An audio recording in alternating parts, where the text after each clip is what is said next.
When I saw the first trailer for All Star Shore, Paramount Plus's new reality competition show, I immediately started counting down the days until its premiere. Featuring 14 reality stars, 7 from the Jersey Shore cinematic universe, and 7 from other reality shows, mostly dating shows like Love Island or Love is Blind, contestants participate in party-themed challenges as they compete to be named Best Partier at the Shore and win $150,000. Shows like this, ones that put people who have previously appeared on reality TV, often on a dating show, into a competition show, I love. That's why I was so excited when I saw the trailer. I figured if we're lucky, we could get the next Bachelor pad. And if we're really lucky, we could get the next I Love Money. And after watching the first 2 episodes of All Star Shore, me personally, I'm feeling really lucky. All Star Shore is a campy, booze-fueled mess that gave me everything I wanted and more. Like I said, Paramount Plus released the first 2 episodes together. I'm going to talk about episode 1 first, called Welcome to the Shore. Then I'm going to talk about episode 2, called, and this is totally real, We're All Small Prostitutes. But before I talk about either episode, let's meet the cast. Despite looking forward to the All Star Shore premiere, prior to it, I was only familiar with 4 of the 14 cast members. After getting to know the rest during the first 2 episodes, I feel comfortable saying that this is the best cast ever assembled in the history of reality TV. Okay, not really, but it's a great cast. Everyone has a moment to showcase their personality, all of which are charming, or at the very least, a good fit for reality TV. Even cast members that aren't as heavily featured, like Ricardo from Rio Shore or Karime from Acapulco Shore, are funny and memorable. I think people underestimate me because I'm a lot like muscular and like I'm faster than them because like they're muscular guys look like Hulk and they don't do anything. They just like lifting weights. Que esto que el otro, salucita de la buena.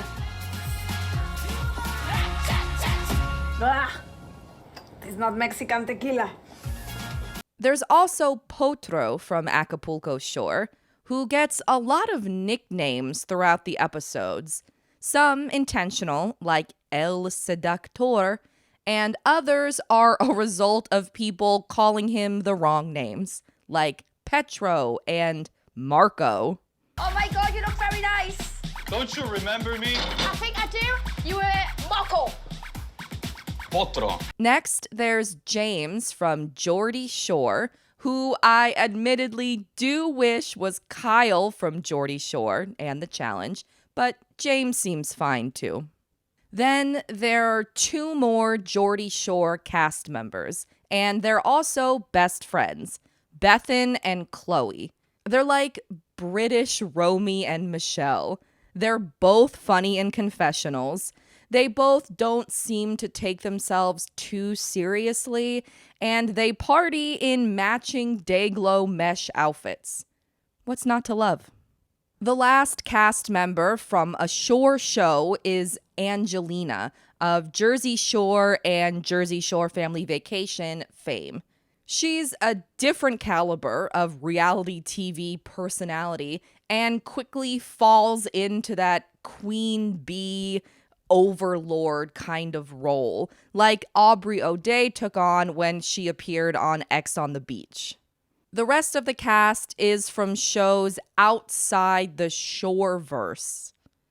First, there are only 2 people who were coming to All-Star Shore from another reality competition, as opposed to a dating show or a house reality show. There's Marina, the winner of the first season of The Circle Brazil, and Vanjie from Drag Race, who needs no introduction. Prior to the premiere, I thought they'd both have an advantage since they're the only ones who know what it's like to compete on a reality show. But after seeing the first 2 episodes, I'm not sure if this show can be considered enough of a competition for their experiences to matter. Regardless, Marina delivers a great catchphrase without even realizing it. Ding, ding, ding, ding, ding. Cash. And Vanjie is the person I'm most rooting for to win the money. Next, there's a duo from the same season of Love Island, the US version. It's Trina and Johnny, and they're both standouts for me. Johnny gets a lot of screen time throughout these first 2 episodes, most of it because of a showmance we'll talk about later. But we also see moments of him grasping the social and strategic elements of the game better than most of his castmates. As for Trina, she introduces herself to us as someone who's competitive and as someone who's willing to play mind games to ensure she wins the prize money. I like players who understand strategy, and I like players who are willing to dip into a bit of skullduggery, so I'm excited to watch both Trina and Johnny throughout the season. Next is Blake from Becca's season of The Bachelorette and then a later season of Bachelor in Paradise. I haven't seen that many seasons of any Bachelor Nation show. I started watching them around Nick Vile's Bachelor season, and then I stopped partway through Matt James' season. Because, yeah. But of all the seasons I did watch, one of my favorite moments was courtesy of Blake. Well, really, it was courtesy of the producers at Blake's expense. At the very end of Blake's original Bachelorette appearance, he was one of the last 2 guys left. And it was obvious that the lead, Becca, was going to pick the other guy.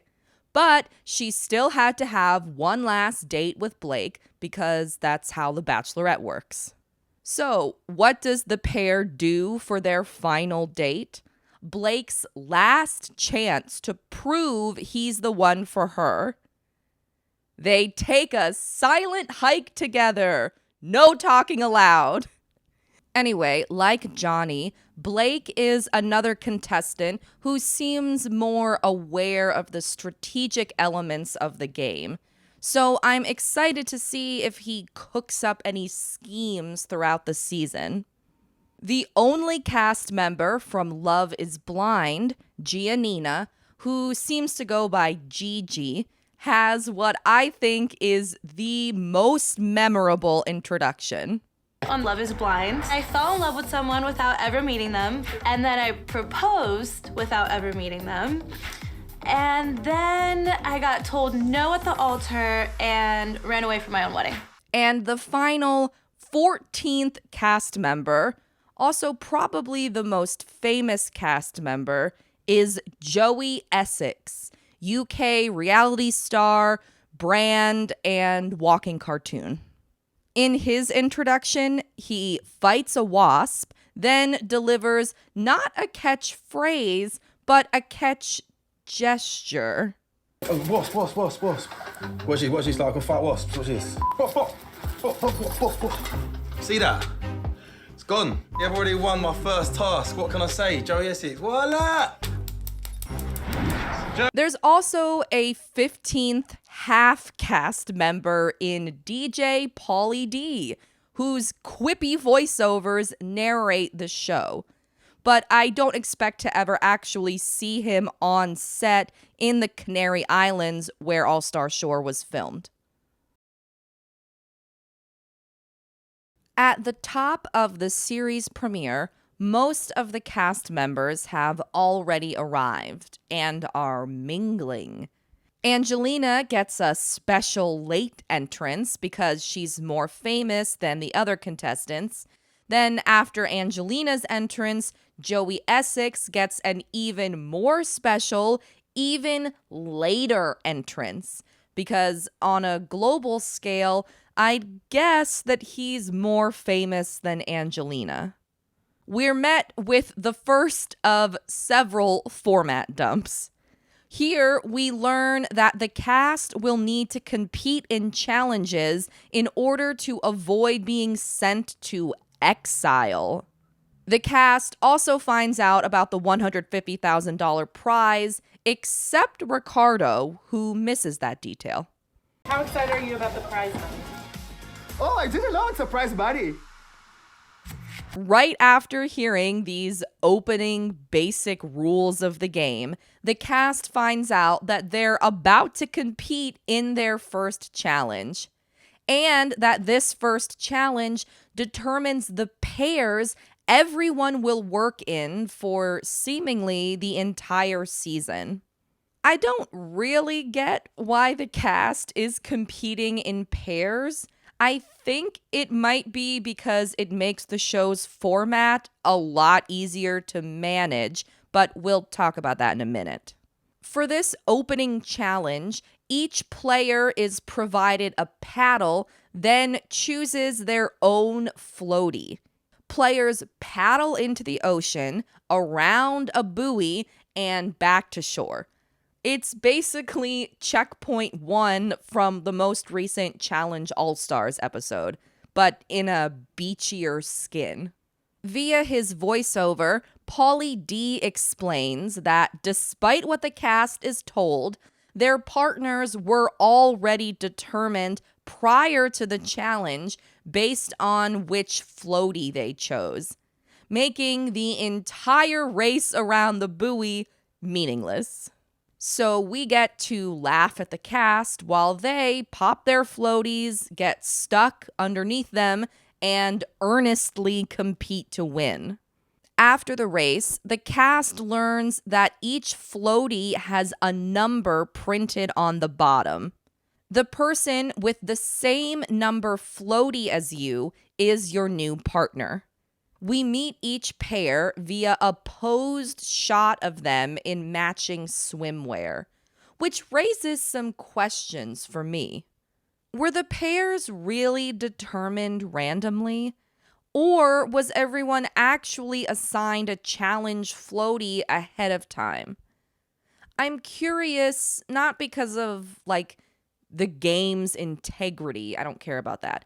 I'm curious because of the matching swimsuits worn by each duo. There are a lot of diverse body types in this cast, but everyone looks comfortable and well fitted in their assigned bathing suit. Some people have one pieces, some have two pieces, trunks are different lengths. If the pairs really were determined randomly, then how was production ready with swimsuits for every potential partnership? Was there a seamstress on set ready to whip them up? I'm so curious. I haven't stopped thinking about this since I watched the episode. Anyway, the pairs are as follows. First is Angelina and Joey. There's a funny moment where Joey learns that Angelina is married, which is the surprising start of a storyline about Joey potentially interfering in Angelina's marriage. But we'll talk about that later. I'm married. Yeah, oh, sorry. How are ya? Oh, shit. What do you think I have a ring Oh, my God, on you got a massive ring. Oh, my God, I'm so sorry to your husband. I'm so sorry. No, I'm just really happy that she's married because now there won't be as much flirting going on. Well, probably nothing. As much? I don't know. What do you think? She's married, mate. Next, there's Chloe and Potro. She's the one who thinks his name is Marco. Chloe and Potro are also the only team that doesn't have matching swimwear in their intro. They're not even posed together. It's a split screen Drag Race All-Stars 4 finale style. For the rest of this episode, I was convinced that this was a sign that Chloe and Potro were going to be the first team eliminated.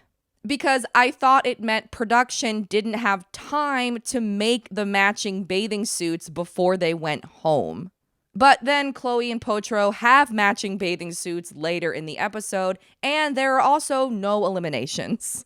The rest of the pairs are Bethan and Marina, Trina and Johnny, Blake and James, Gigi and Karime, and Vanjie and Ricardo. After the challenge, the cast heads to their house called the Shore Villa. It's got all the trappings of a reality TV mansion. Poolside daybeds, outdoor bars, a disco shark. Immediately, the cast starts drinking. I think we're seeing footage of their first night in the villa, but turns out we're actually seeing footage of their first afternoon in the villa. Some highlights include Joey pouring beer into champagne flutes while Chloe explains to Angelina just how famous he is in the UK. Every fucker fancies him in England. Like, he's huge, Joey Essex in England. Like, he's so big, and I've always fancied him. Always. He's big, right? Like, Big, like, he's one of the biggest reality stars in the UK. get the fuck out of here. Yeah, huge. Later, we get the first glimpse of Johnny's showmance I mentioned earlier. He and Bethan are into each other, but both say they want to work on themselves before being in a relationship. However, Johnny likes Bethan's butt, and Bethan thinks Johnny represents America well. So it sounds like love to me. Okay, now it's actually the first night in the villa. Bethan and Chloe wear the wonderfully coordinated outfits I mentioned earlier. They even make the Mike Pack belt look like an intentional fashion choice. We hear more about Bethan's burgeoning showmance with Johnny, and we learn about Chloe's blossoming showmance of her own with Karime. Really attractive, I thought. Like, I imagine myself fucking her. That might just be like a fantasy. She's sexy. She looks a bit like me. I've got something to tell you. A lot. Yeah, John. He's gorgeous. He's got a very good personality, even though he's American. Can you believe that? You're lesbian and I'm into an American. No, I really fancy, you know. Late into the night, in more hookup and showmance news, Marina tells us that when she likes someone, she always plays the massage card because she knows she's good at it. It's making more and more sense how she won the circle. She's a strategist. This is where the episode's wheels start to fall off, but I mean that in a very good way. First, Marina offers to massage Joey in one of the communal bedrooms. Joey accepts, then offers to massage Marina after. Marina takes off all her clothes, then Bethan and Johnny enter the scene and get into one of the other beds together. Meanwhile, Angelina and Blake have been watching the entire time. Other people are coming in and out of the room. It's the most 2000s a reality TV show has felt to me in a very long time. Like, since the 2000s. And for that, I am very thankful to this entire cast.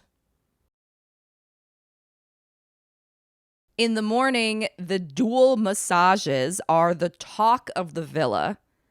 As for the other showmances, in the harsh light of day, Bethan and Johnny are still into each other. No word on Chloe and Karime, though.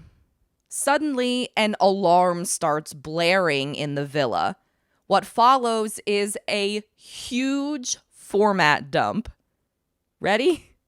Throughout the season, the cast will compete in 2 challenge types: Paradise Games and Exile Games. If you and your partner win a Paradise Game, then you'll both upgrade your stay at the shore via some kind of reward. Winning or performing well in a Paradise Game also earns players points to be added to their shore score. At the end of the season, the 2 teams with the highest shore scores will compete head-to-head for the grand prize in the final showdown. At the opposite end, teams who place last in a Paradise Game go directly into a head-to-head Exile Game. Their competition is chosen by the winners of the Paradise Game. Lose an Exile Game, and you'll also lose all your points, resetting your shore score to 0. You and your partner will also be forced to spend a night away from the villa in a remote and less than luxurious mystery location. At the end of the format dump, each team gets 10 points just because, maybe as a reward for listening to all those instructions. These shore score graphics are the main reason I think the cast was put into partnerships. That way all the grids can be half as big. At the end of the scene, the cast also gets a clue about their first upcoming Paradise Game. Who wants to play with some balls? The cast heads to Paradise Beach to play their first Paradise Game. It's called Party Pong, and the winners will upgrade their vacation via the series' first ever Paradise reward. In this case, it's a day on a private catamaran. Party Pong is a tournament-style game with 4 rounds of head-to-head play. First, one person from each pair swims to retrieve a net full of oversized ping pong balls. The other teammate sits inside one of several giant red solo cups arranged in classic beer pong rack formation. Once the first teammate returns with the balls, they bounce them off a big table so that their partner in the cup can catch them. Once a catch is successfully made, the partner in the cup has to jump out and jump into a new cup. The first pair in each matchup to land 3 shots advances to the next round. Because there's an uneven number of teams, there are 7, it's revealed that back at the first challenge, the floaty race, one team's floaties had a gold star on the bottom. That team, which turns out to be Gigi and Karime, automatically advances to round 2 of the Party Pong tournament. Round 1 pits Angelina and Joey against Ricardo and Vanjie. It's a competitive matchup, but Angelina uses her 7 years of softball experience to ensure she and Joey get the win. Next, it's Bethan and Marina versus Chloe and Potro. Chloe and Potro absolutely dominate, thanks in part to Potro's strong, flexible wrist. I have a real strong and flexible wrist. I have the precision of Picasso. It was really fun to watch Chloe perform so well in the challenge because a lot of her intro in the opening scene was about other people having zero faith in her ability to compete. The next heat is Trina and Johnny versus Blake and James. This one is over in 10 seconds. Blake and James win, and Trina and Johnny are sent straight into the Exile game because they lost the fastest. Does that mean that Gigi and Karime were immune from being sent to the Exile game since they didn't participate in the first round? Next, round 2 of the tournament begins. First, we see Gigi and Karime compete for the first time against Angelina and Joey. This is another quick victory. Angelina and Joey win again. Next, we see Chloe and Potro versus Blake and James. This is a really competitive back and forth, the most suspenseful heat of the whole challenge. Chloe and Potro come out on top. That takes us to round 3 of the tournament.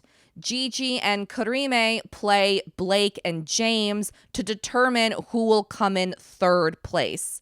And it turns out to be Blake and James. That just leaves the final round, Angelina and Joey versus Chloe and Potro. And though I was really pulling for Chloe and Potro, apparently I didn't pull hard enough because Angelina and Joey win. As the winners, Angelina and Joey earn 30 points, bringing their shore score up to 40. Second place finishers Chloe and Potro earn 20 points, bringing their shore score up to 30. And third placers Blake and James earn 10 points, bringing their shore score up to 20. Everyone else remains at 10 points. In addition to choosing which team will compete against Trina and Johnny in the Exile game, we learn that Angelina and Joey also must choose one team to join them on their Paradise reward. Also, Joey doesn't understand how Exile works. Back at the villa, Johnny and Blake try to explain to Joey how Exile works, but he still doesn't get it.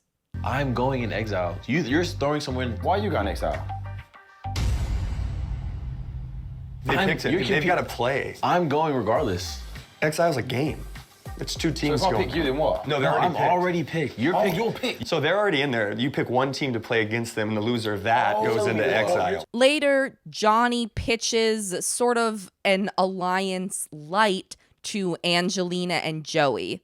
Basically, he says he'll have their backs if they send a team into the Exile game that Johnny thinks he and Trina can beat.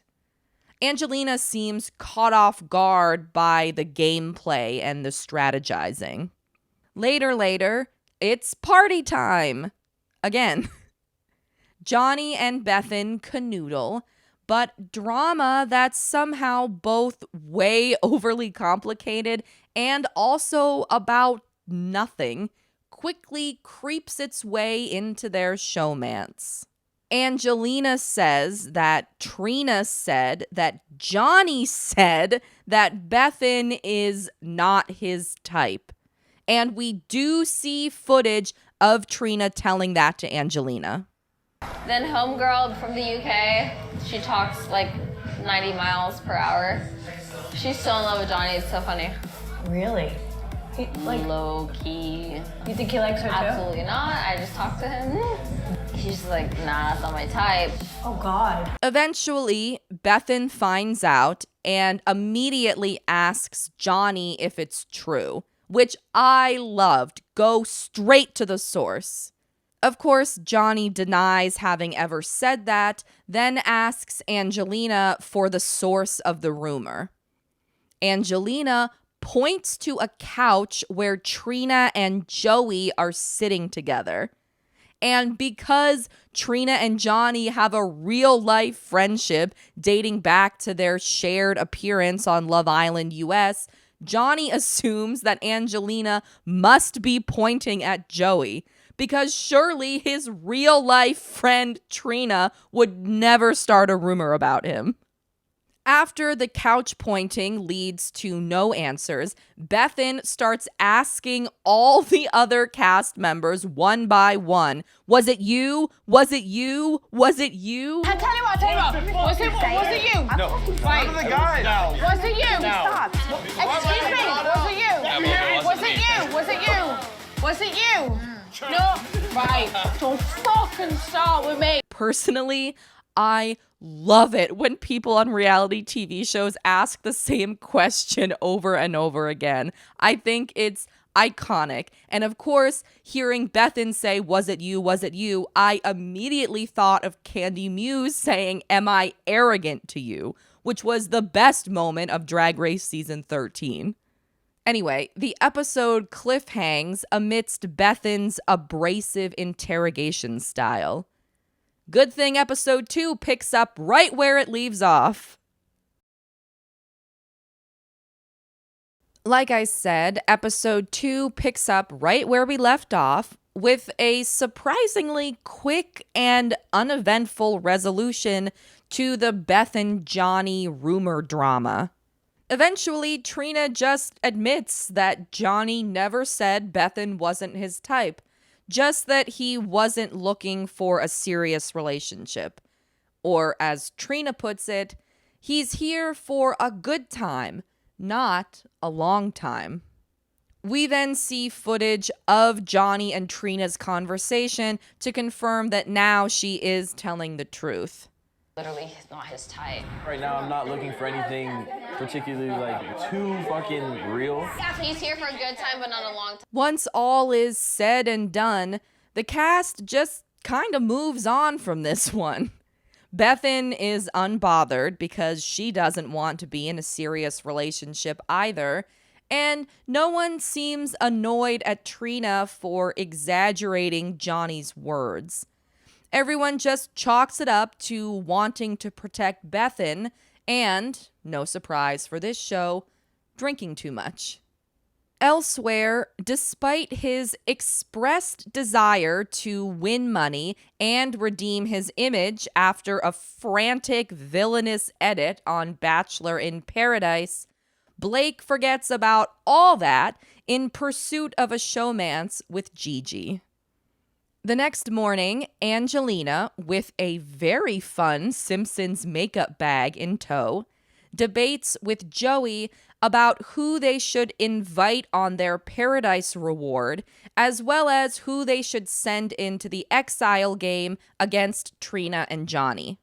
Angelina pitches sending Blake and James into the Exile Game, but Joey had hoped to invite them on the Paradise reward.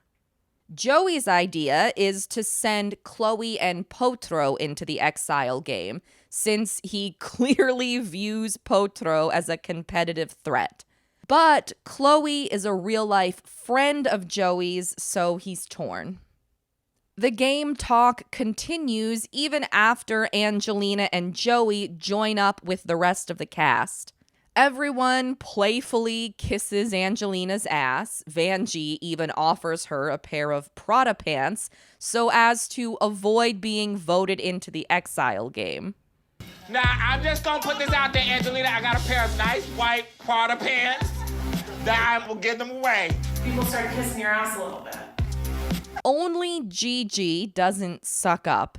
And although I still think she's being playful too, it's just enough to make a permanent enemy out of Angelina.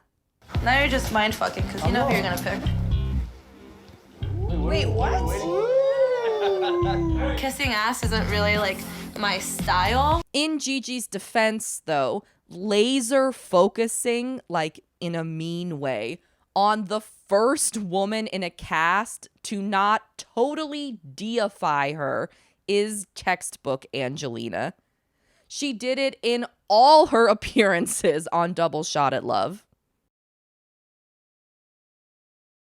The cast is confident that Joey will agree to whatever nominations Angelina wants, leading to the confessional that brings us this episode's phenomenal title.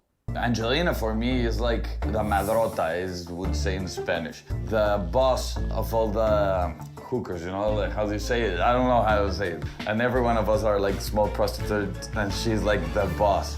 However, it's actually Joey's pick, Blake and James, who were invited onto the catamaran to partake in the series' first Paradise Reward.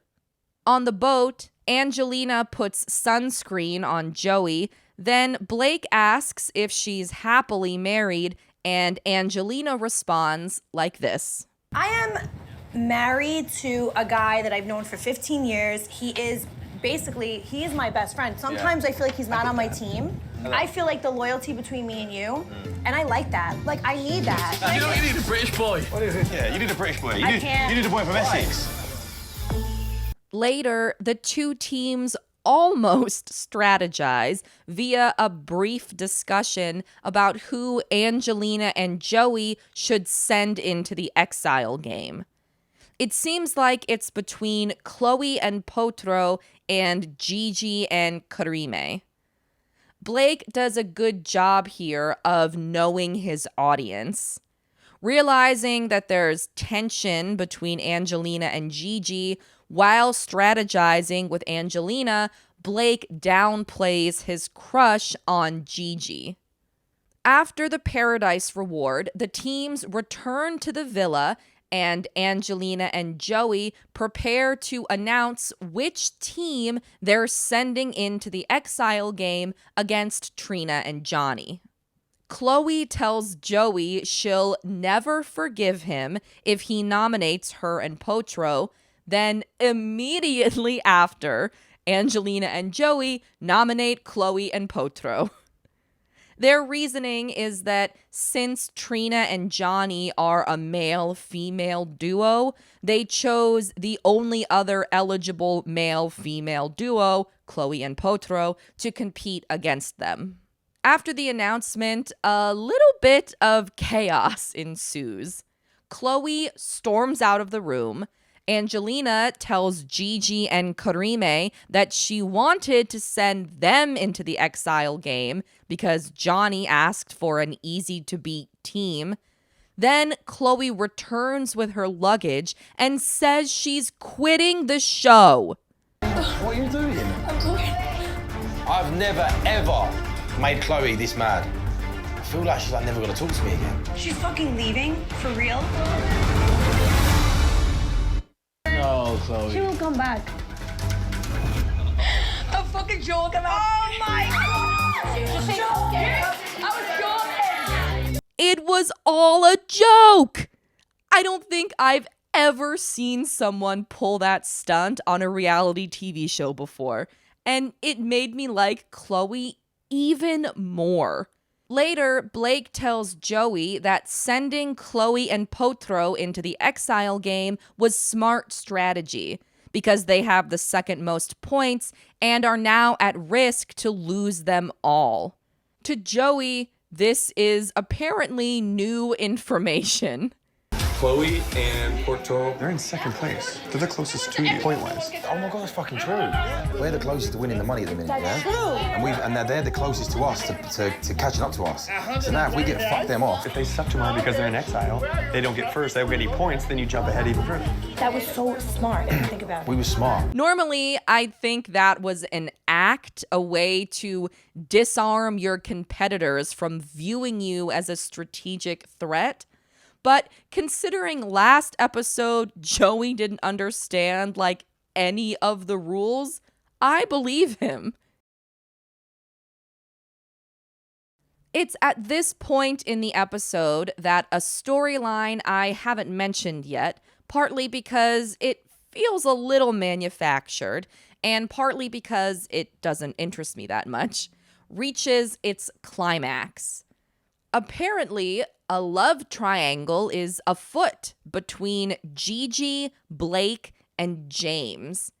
Except James doesn't even know Gigi's name. He calls her Gina and seems more interested in beating Blake than he does being with Gigi. That night, what starts as a hot tub date between Gigi and Blake is quickly interrupted by James and Joey before escalating into a cast-wide game of a truth or dare variant, kiss, shot, or hot question. When it's his turn, Blake avoids the opportunity to kiss Gigi, not wanting their first kiss to be in a hot tub in front of everyone. But then it's Gigi's turn next. She does pick kiss, and since it was Blake's turn last, he gets to choose who Gigi's kiss will be with. He chooses himself. Once again, completely abandoning a plan in favor of Gigi's attention. And it doesn't even pay off because right after it's James's turn, he also chooses kiss. Then the episode cuts to him and Gigi making out. My question is, did Gigi choose herself as the person James would kiss? Her turn was seemingly right before James's turn, so wouldn't she pick the person James has to kiss? Just like Blake picked the person Gigi would kiss. Regardless, it seems like the scene squashes the love triangle, at least for now, because for some reason, James moves from making out with Gigi to making out with Karime in one motion, thus turning off Gigi. The cast heads to Exile Arena to watch Trina and Johnny and Chloe and Potro compete in the series' first ever Exile Game. Upon arrival, the cast sees a colorful obstacle course set made to look gritty via a shitty paint job. They also all say it stinks, and we're about to find out why. The Exile Game is called Chummin' It Up. Teammates stand on opposite sides of a wall with a porthole in the middle. One teammate pushes a bag of rotten chum through the porthole to their teammate on the other side of the wall. Once the bag is pushed through the porthole, the teammate on that side of the wall opens it up and digs through the rotten chum in search of a flare. Light the flare and place it in your designated team's flare holder. Then you climb over the wall and switch places with your partner. The first pair to successfully light and place 5 flares wins the Exile Game. The losing team will forfeit the entirety of their shore score and spend the night in exile. Exactly where or what that is, we still don't know. This first Exile Game is an extremely close race, and for something so simple in its mechanics, it's really exciting to watch. There are constant lead changes, and at the last moment of the game, both Chloe and Johnny are lighting their team's 5th and final flares at the exact same moment. Speaking of the flares, they are generating so much smoke. Like, it's so much that I wondered if the challenge designers considered what having 10 flares simultaneously lit would look like. Despite all that smoke and the extremely close finish, Trina and Johnny are able to eke out the win. Meaning, not only do Chloe and Potro lose all 30 of their points, they're also sent pretty much immediately to exile. Both Chloe and Potro take the loss pretty hard. Chloe is even madder about going to exile than she was when she didn't have chicken in her chicken sandwich. We follow Chloe and Potro to this episode's Exile location, a stinky fishing boat. And it does seem stinky. Chloe's gagging, Potro's gagging. At one point, Potro appears to spray bug spray on his hands just so he can smell it. Eventually, Chloe and Potro find an instructional note on board. It's titled, "What's for Dinner?" The note is accompanied by 3 locked tackle boxes, each containing a different item that could help Chloe and Potro eat dinner. In one box, there's a mini stove, which could be used to heat up fish. In another box, there's a can opener, which could be used to open canned sardines. And in the third box, there's an abundance of tasty fish-themed junk food. Like Swedish fish and those blue shark gummies, I'm guessing. But before they can access any of their goodies, Chloe and Potro must first find the key that opens all the boxes. It's hidden somewhere on the boat. After finding the key, they'll have to choose just one tackle box to open, and they don't know which item is in which box. I really wanted one of them to pick up the tackle boxes and start shaking them, but I don't know if that actually would have helped them figure out what was inside. A while later, Potro finally finds the key. I cannot believe how small it is. He and Chloe choose their tackle box, and it happens to have the can opener inside, meant to open the canned sardines. Personally, I think that's probably the worst of the 3 options, though I would also get sick if I just tried to eat fish-themed junk food for dinner too. Chloe and Potro are also given a tablet that plays 2 videos. The first is Joey shit-talking Potro, and the second is footage from the party they're currently missing out on. At the party, Blake showcases his professional DJing skills at what he calls Club No Exile. Meanwhile, Johnny showcases his strategic sensibilities by explaining to Angelina and Joey that, above all else, All-Star Shore is a social game. Chloe and Potro are definitely going to throw you on Exile when they get the chance. 100%, but they're not going to win. You know what I mean? How do we have fucking enemies? It's not about winning the games. It's about the relationships you build. And once you put somebody in, that person's gonna be upset with you. You guys could have picked somebody that wouldn't be mad at you. Everyone would have been mad at us. No? Yeah. At the party, the cast is given body paint, which leads to lots of painted boobs and butts. Joey calls Angelina his girl. Then later, he and Johnny bond about being international players.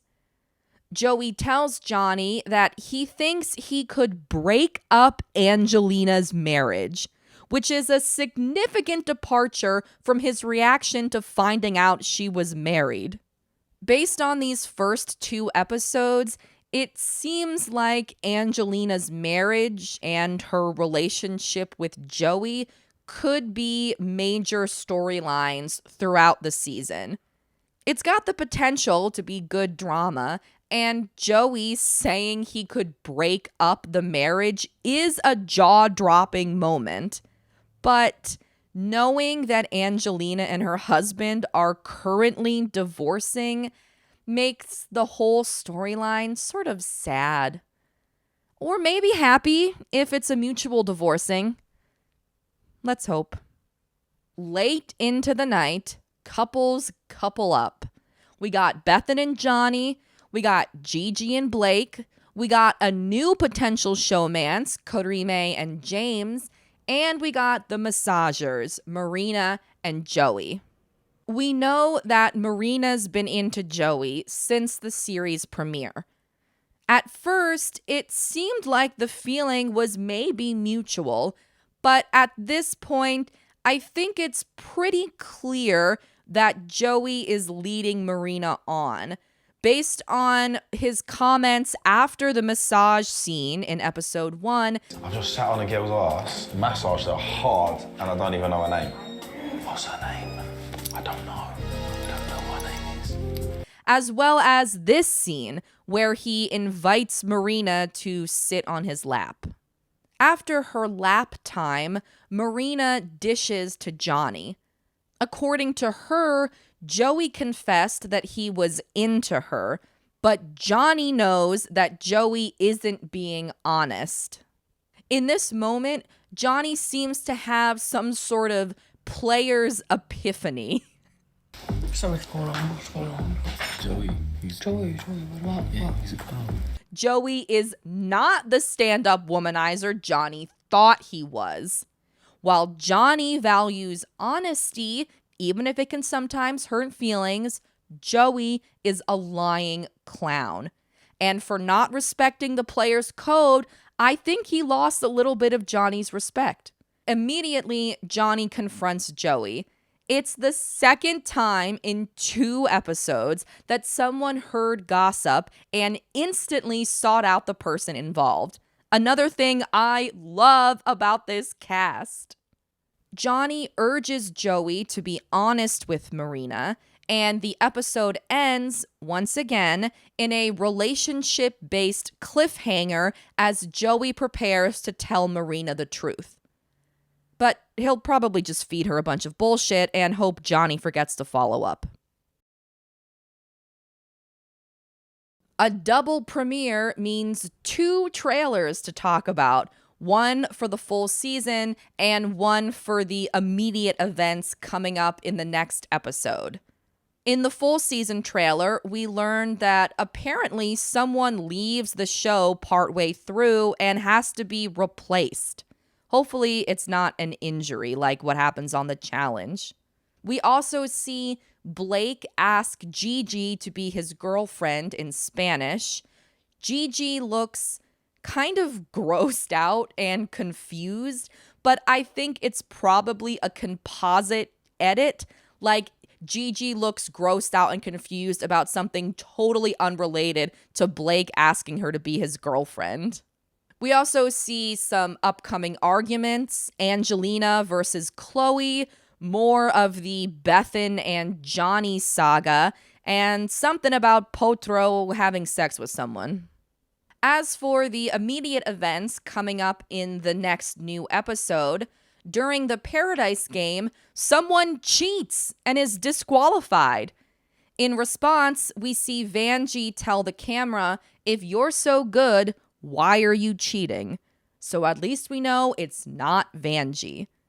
My 2 best guesses are Chloe and Potro, because Potro seems very competitive and very desperate to win now that he and Chloe have been exiled.